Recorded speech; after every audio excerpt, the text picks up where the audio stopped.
दोस्तों सबके मन में एक सवाल होता है, अगर हमने लोन ले लिया किसी भी कारण, कोई हमें अर्जेंसी था और हमारे पास कहीं से फिर पैसा आ गया। हम 5 साल के लिए लोन लिए थे लेकिन हमें 2 साल हो गया है।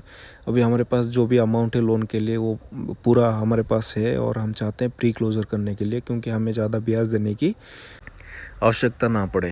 तो दोस्तों इस पर्टिकुलर वीडियो में हम बात करेंगे SBI पर्सनल लोन अगर आप ले रखे हो तो आप कैसे प्री क्लोज़र करोगे और उसके बारे में क्या क्या पेनल्टीज़ होगा।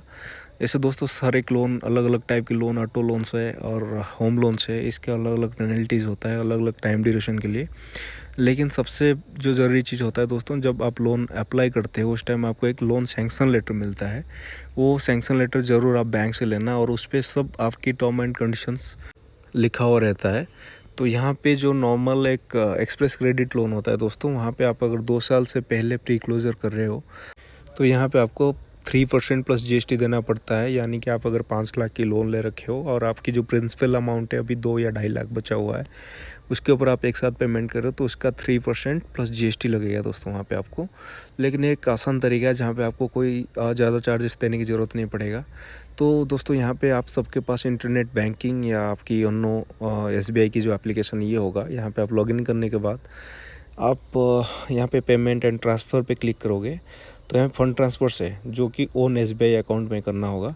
तो यहाँ पे जैसे आप क्लिक करोगे, आप बीच बीच में इसमें प्री पेमेंट या पार्ट पेमेंट करते रहोगे तो यहाँ पे आपको ज़्यादा एट ए टाइम मतलब पेनल्टीज़ या कोई और चार्जेस नहीं लगेगा दोस्तों।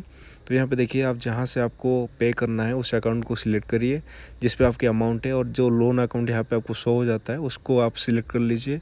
और जो ऑप्शन है वहाँ पे लोन प्रीपेमेंट, वहाँ पे आपको सिलेक्ट करने के बाद यहाँ पे जैसे ट्रांजैक्शन को सबमिट करोगे तो ये आपकी लोन अकाउंट में जो भी प्रिंसिपल होगा, जैसे कि 2 लाख या 2.5 लाख बचा हुआ है, उसी से ये डिडक्ट हो जाएगा। तो फिर आपका जो टेन्योर और आपका जो इंटरेस्ट की अमाउंट लग रहा है पर मंथ वो कम हो जाएगा दोस्तों। तो जैसे धीरे धीरे आप जैसे पेमेंट करते रहोगे, आखिर में अगर आपके पास बच गया है 50,000 आपको पे करने के लिए, तो उसमें आपको पूरा पे ना करते हुए आपको एक 49,000 की करीब पे करने के बाद 1,000 आपके अकाउंट में छोड़ना है।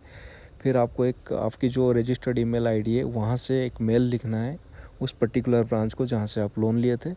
तो वहाँ पे आपको बताना होगा कि मेरा ये पर्टिकुलर अकाउंट है और इससे कनेक्टेड मैंने ये लोन अकाउंट लिया था और ये मेरा लोन अकाउंट है और इसको मैंने प्री क्लोज़र करने के लिए पूरा अमाउंट भर चुका हूँ। जैसे कि यहाँ पे 50,000 बचा हुआ था, मैंने 49,000 यहाँ पे ऑलरेडी नेट बैंकिंग के थ्रू डिपॉजिट कर रखा हूँ और मेरा 1,000 बचा हुआ है। आप अपनी जो भी इंटरेस्ट लग रहा है इस महीने का, आप हिसाब किताब करके इसको आप डिडक्ट कर लीजिए। ये एक मेल लिखना होगा आपको। अदरवाइज़ आपको अगर कहीं आपके आसपास ब्रांच है वहाँ पे आपको खुद विजिट करना होगा और ये बताना होगा दोस्तों बैंक को कि मेरे को ये प्री क्लोज़ करना है। अगर आपकी जो लोन की टेन्योर अगर 2 साल हो चुका होगा तो यहाँ पे आपको कोई भी पेनल्टीज़ देने की ज़रूरत नहीं है। ओनली उस महीने का अगर आपकी जैसे कि 15 तारीख को या 20 तारीख को कर रहे हो तो 1 से लेकर 15 या 20 तक जो भी प्रिंसिपल अमाउंट आपका बचा हुआ होता है उसी का ही मतलब इंटरेस्ट रेट जो होता है 10% या 11% वही कैलकुलेट करके आपकी वहाँ से आपका जो धनराशि को डिडक्ट कर लिया जाता है। लेकिन यहाँ पे मेन होता है दोस्तों आपकी सैंक्शन लेटर। दोबारा मैं बता रहा हूँ क्योंकि उस पर ही लिखा होता है आपको कितने टाइम पहले से अगर आप प्रीपेमेंट करते हो या प्री क्लोजर करते हो क्या आपको पेनल्टी लगता है।